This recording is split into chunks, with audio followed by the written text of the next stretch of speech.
So the first stop we do is a stop which you would use for coming into land, or if you look behind you and saw another crew which was maybe 20, 30, 40 meters away. This is a gentle stop under controlled conditions, and it's a half turn of the oar that will allow you to stop slowly but in control.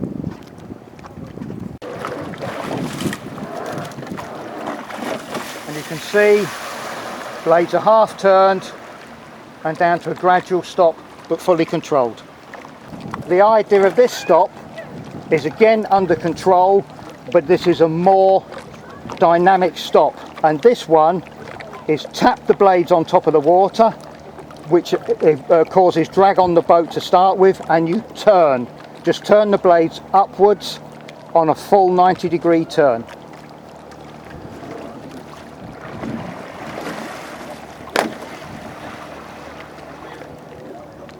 And you can see it's a quicker stopping distance, more dynamic. Now, again, this is a side angle on stop 2.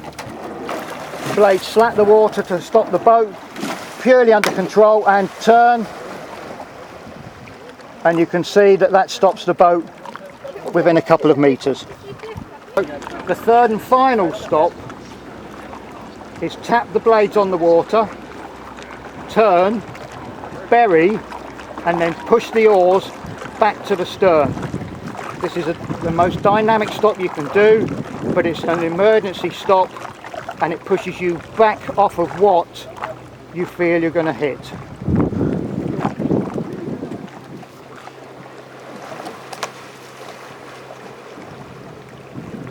Excellent, well done. In third stop,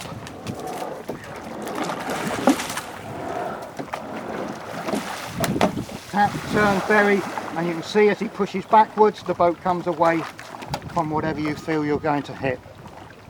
Excellent. This is called the buddy system, where if we have a rower or any other swimmer in difficulty, we can perform and rowing the person back to shore to safely. The idea of this is to get the person out of the water as quickly as possible. You're 40 more times likely to get hypothermia in the water than out the water. And you can see the person just gets on the stern, lays on the stern, they're now out of the water under controlled conditions. The oarsman now is going to bring her back into land, where she can just step out and go and get dry, and everybody's safe.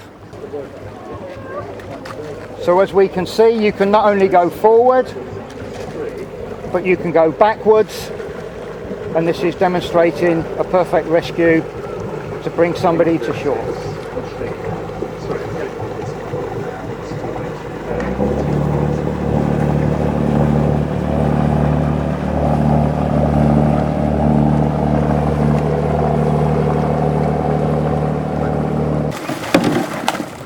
The capsize, again, we really want you to be out of the water as quickly as possible, but as safe as possible.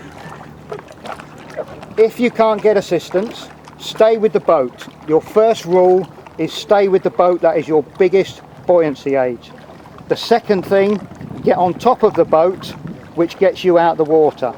When you're out of the water, you can either shout for help or wave your hands, as demonstrated. Help! Help! Okay.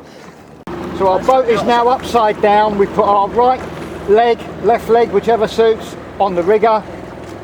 Pull the boat over and push at the same time.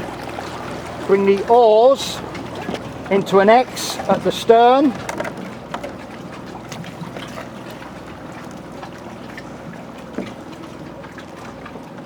Get on the stern, because again you are out of the water, and you're able now to move the boat along either by kicking the feet, put the oars underneath you, and you're able to move the boat along by paddling or by using your hands or by kicking your feet.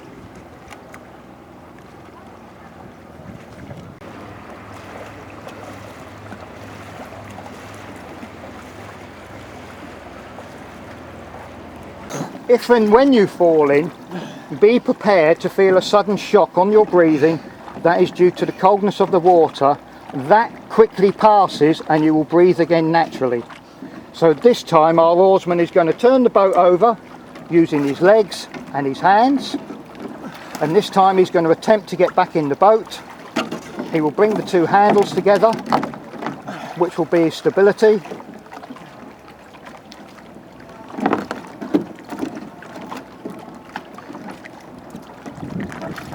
Haul himself up.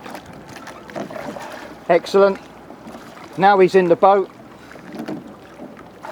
First class demonstration, and he's able to sit on his, he's able to put in the 2 points of the oars together, giving him complete control.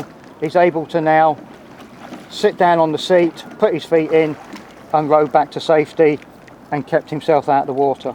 That's our first procedure for getting back in the boat.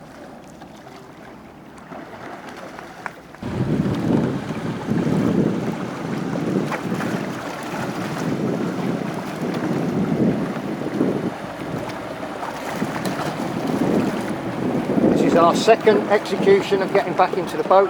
This one is harder because you have less stability with the oars. You need to get hold of the oars as quick as possible to give you that stability.